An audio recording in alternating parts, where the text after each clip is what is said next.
warahmatullahi wabarakatuh. Selamat pagi anak-anak kota Surabaya yang hebat, ceria, cerdas, dan semangat. Hari ini kita berjumpa lagi dalam tayangan yang kita tunggu-tunggu selama ini, yaitu belajar dari rumah bersama guruku. Nah, anak-anak, bagaimana kabar kalian hari ini? Wow, tentunya anak-anak kota Surabaya hari ini semuanya sehat, bukan? Iya, dan harus bahagia ya anak-anak ya.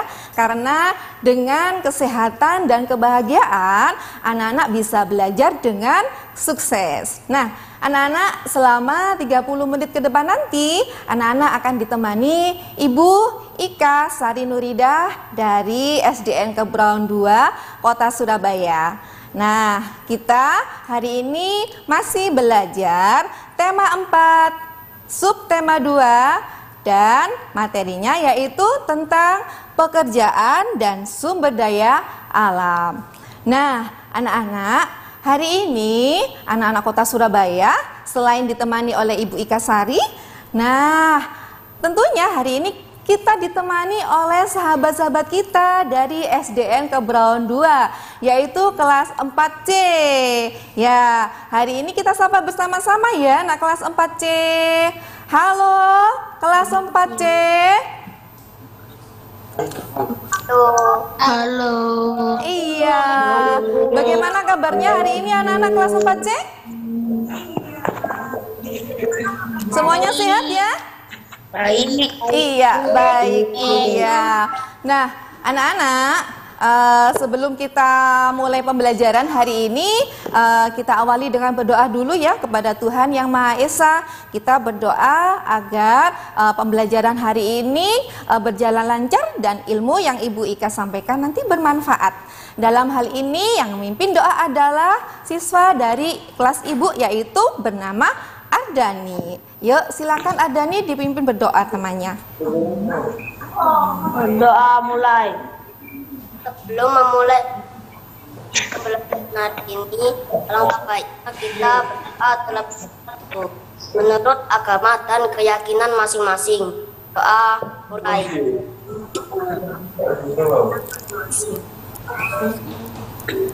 Doa selesai. Iya, terima kasih Ardani. Nah, anak-anak, hari ini yang kita bahas yaitu yang pertama yaitu tentang jenis-jenis pekerjaan yang ada di sekitar kita, kemudian sumber daya alam yang digunakan oleh pekerja, ya, dan bagaimana cara-cara menjaga sumber daya alam itu supaya tetap lestari. Nah, anak-anak, Bu Ika hari ini supaya lebih semangat, ayo kita bernyanyi bersama-sama ya. Anak-anak kan biasanya menggunakan alat tulis ya berupa pensil. Nah, bagaimana caranya, prosesnya? Yuk kita cari tahu sedikit tentang cara membuat pensil melalui lagu ini ya anak-anak ya. Ayo kita menyanyikan bersama-sama proses pensil ya.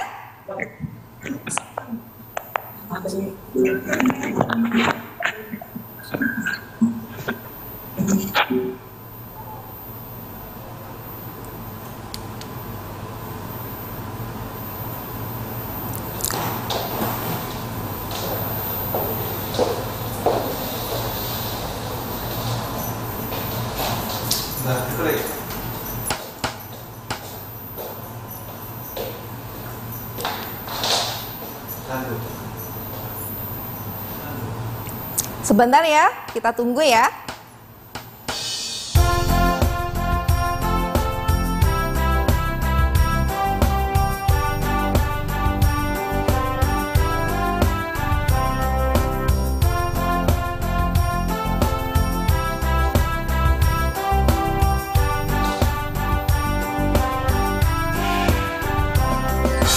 Siapa yang tahu bahan baku pensil? Bahan baku pensil berasal dari kayu. Siapa yang tahu? Ada juga lagi batu grafit murni dan juga tanah liat. Marilah kawan, mari bersama mencari tahu proses membuat pensil. Marilah kawan, mari bersama mencari tahu proses membuat pensil. Iya. Nah, anak-anak, dari cuplikan lagu tersebut, nah anak-anak tahukah kalian bagaimana membuat pekerja membuat pensil, yaitu membutuhkan proses yang lama ya anak-anak ya. Yang pertama yaitu bahan bakunya berasal dari batu grafit murni. Nah, agar tidak mudah rapuh, batu grafit murni ini kita campur dengan tanah liat ya anak-anak ya, supaya menghasilkan tulisan yang bagus dan keras. Nah, apa selanjutnya? Kemudian batu grafit dan tanah liat ini dicampur anak-anak ya, dengan menggunakan mesin penggiling ya, supaya hancur. Nah, kalau sudah hancur ya anak-anak ya, terjadilah semacam serbuk. Nah, serbuk ini akan dicampur dengan air dan dipanaskan selama 3 hari, kurang lebih 3 hari, karena supaya keras dan hasil tulisannya juga cerah.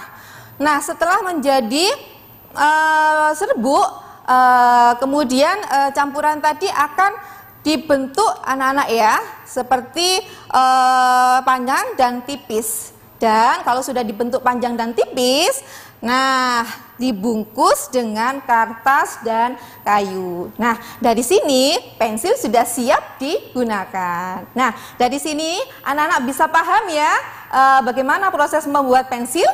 Nah, coba sekarang Ibu Ika ingin bertanya kepada anak-anak. Nah, ceritakan proses membuat pensil. Dari sini anak-anak ada yang bisa menjawab proses membuat pensil? Mungkin dari muridnya Ibu, silakan. Ataya?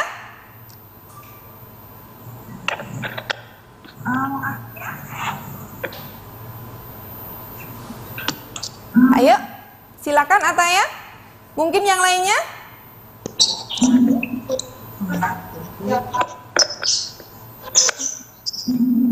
Oke. Kalau begitu, pertanyaan yang kedua ya anak-anak ya, sumber daya alam apa yang digunakan untuk membuat pensil, dan berikan saranmu agar dapat menggunakan pensil secara hemat sebagai salah satu cara untuk melestarikan lingkungan. Dari sini murid Ibu ada yang bisa bertanya, menjawab pertanyaan Ibu, silakan menjawab. Mungkin Nola?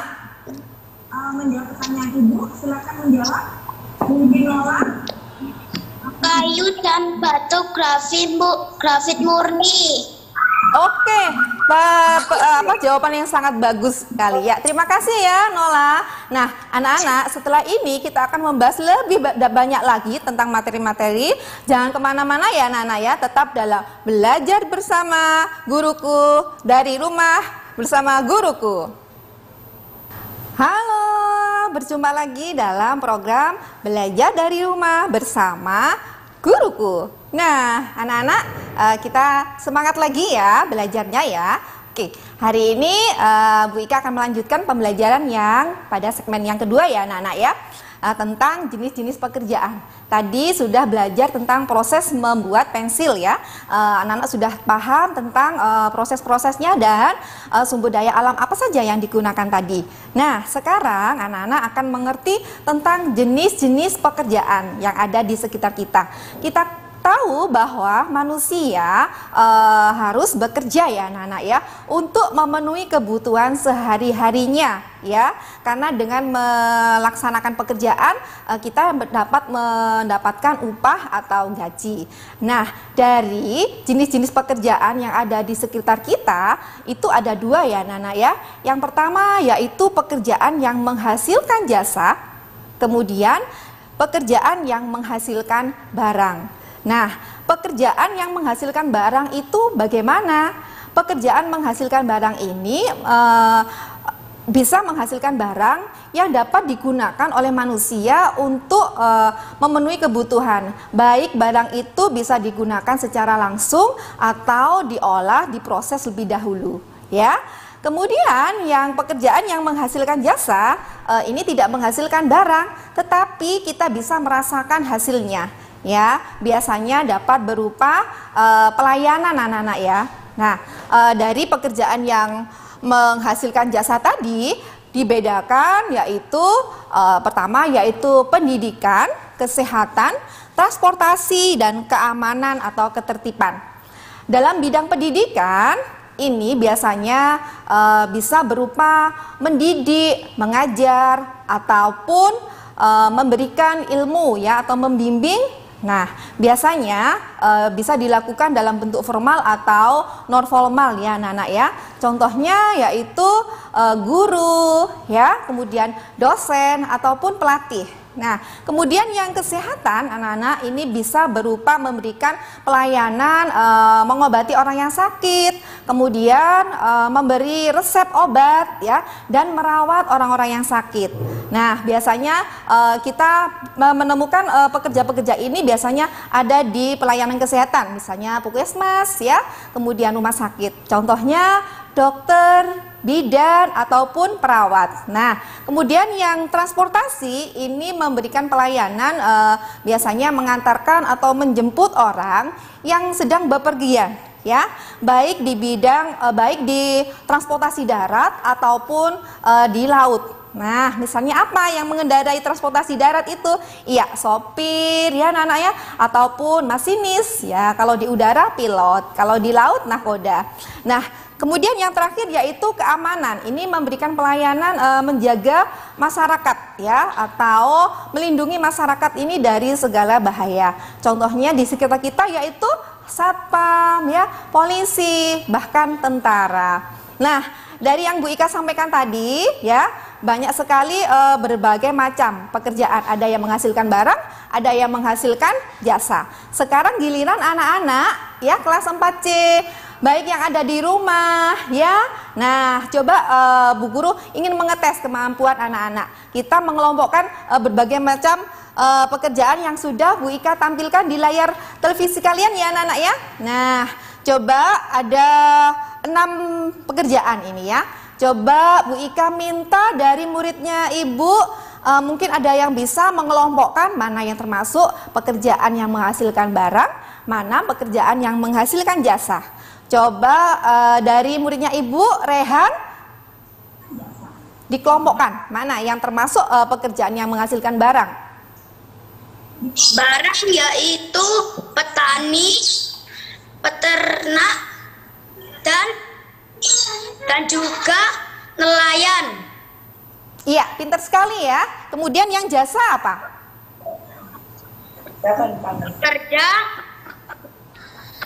Pekerja, setelah itu ada sopir, lalu ada pilot.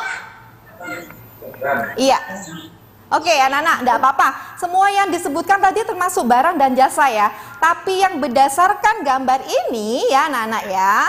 Oke, jawaban yang sangat luar biasa ya Rehan. Terima kasih ya Rehan. Nah, kita kelompokkan ya anak-anak ya. Yang pertama yaitu pelukis. Pelukis termasuk menghasilkan lukisan ya, berarti berupa barang. Nah, kita kelompokkan di barang. Kemudian yang kedua ini adalah pengrajin kayu. Pengrajin kayu barang yang dihasilkan berupa perabot rumah tangga ya, misalnya kursi, lemari, ini juga bisa dikelompokkan di barang.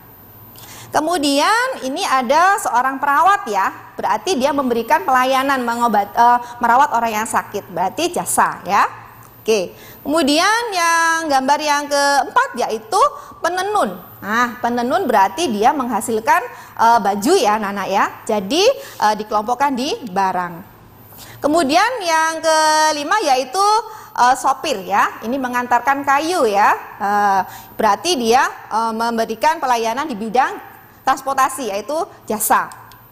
Oke, yang terakhir yaitu ada seorang polisi ya yang sedang menertibkan kendaraannya, berarti dia termasuk jasa. Nah, anak-anak dari sini sudah paham ya anak kelas 4C? Bagi yang ada di rumah sudah paham tentang jenis-jenis pekerjaan?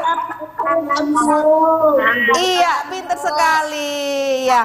Nah, anak-anak, ternyata anak-anak ya, pekerja itu banyak sekali yang menggunakan sumber daya alam yang melimpah ya, yang disediakan oleh Tuhan di alam ini ya.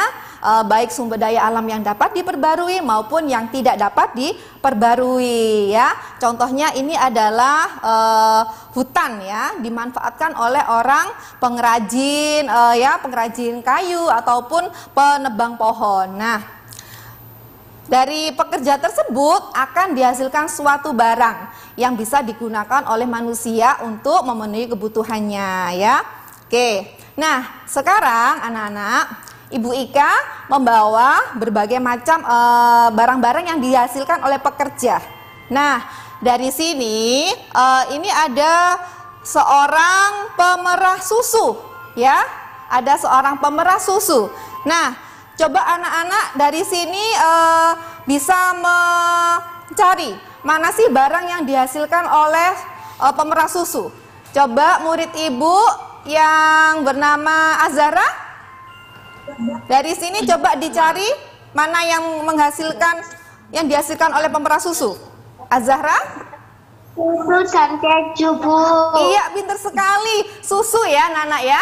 Ini susu adalah barang yang dihasilkan oleh pemerah susu. Pemerah susu ya.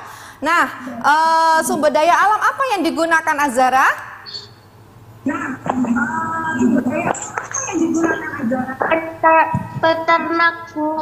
Iya, sumber daya alam yang digunakan adalah bisa sapi ya, Nana ya, ataupun kambing. Nah, anak-anak, sumber daya alam kambing termasuk sumber daya alam yang dapat diperbarui. Nah, anak-anak dari sini mungkin nanti kita lanjutkan di segmen yang ketiga ya. Jangan kemana-mana, tetap dalam belajar dari rumah bersama guruku. Halo, masih bersama belajar dari rumah bersama guruku. Terima kasih anak-anak Kota Surabaya dan anak kelas 4C yang masih menunggu setia ya di layar televisi kalian. Nah, anak-anak tadi sudah belajar tentang pekerjaan ya yang ada di sekitar kita. Nah, sekarang Bu Ika lanjut, yaitu pekerjaan seorang petani. Nah, petani biasanya barang-barang yang dihasilkan itu dapat berupa apa saja. Nah, Bu Ika membawa barang-barang yang dihasilkan oleh petani, yaitu buah-buahan, ya, kemudian sayur-sayuran, ya, anak-anak. Kemudian selain buah-buahan dan sayur-sayuran, ternyata juga biasanya menghasilkan padi, ya, atau yang biasanya kita kenal dengan beras. Nah, selain beras dan padi, kemudian sayur-sayuran dan buah-buahan, petani juga menghasilkan palawija. Ya, palawija itu apa? Palawija itu adalah tanaman yang kedua setelah padi, ya, bisa berupa kacang-kacangan, ya, ataupun umbi-umbian ya, singkong, kemudian ketela, itu juga merupakan hasil dari petani. Kemudian dari semua yang Ibu Ika bawa ini tadi berasal dari apa? Ya, berasal dari tumbuhan. Tumbuhan termasuk sumber daya alam yang dapat diperbarui. Kemudian ada lagi anak-anak ya, yaitu pekerjaan seorang nelayan. Nelayan biasanya kita temukan banyak sekali di sekitar pantai ya. Nah, apa barang yang dihasilkan oleh nelayan? Sekarang Ibu Ika membawa, yaitu ini apa anak-anak? Ini apa coba? Amelia? Azara?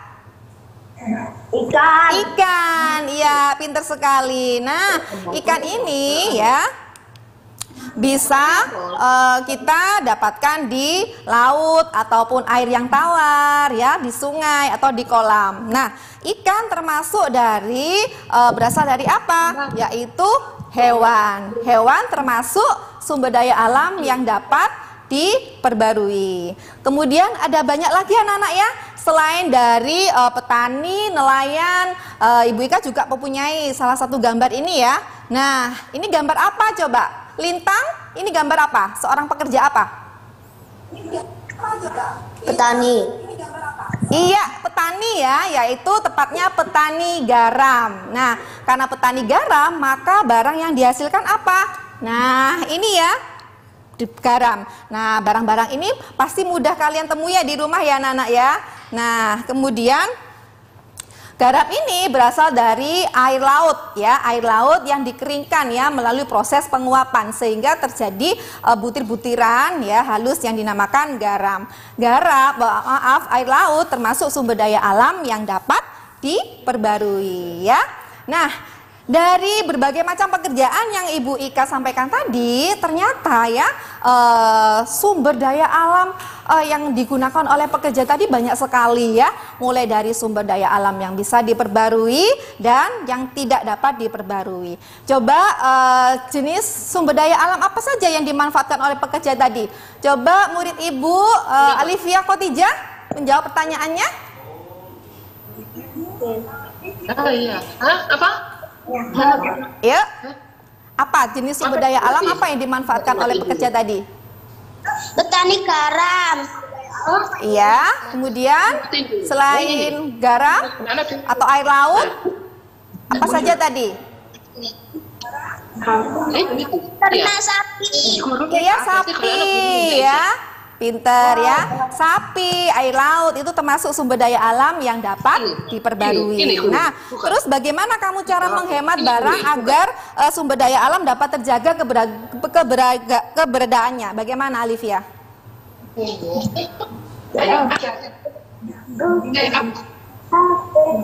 Bagaimana caranya? Siapa Mama? Oh ayah.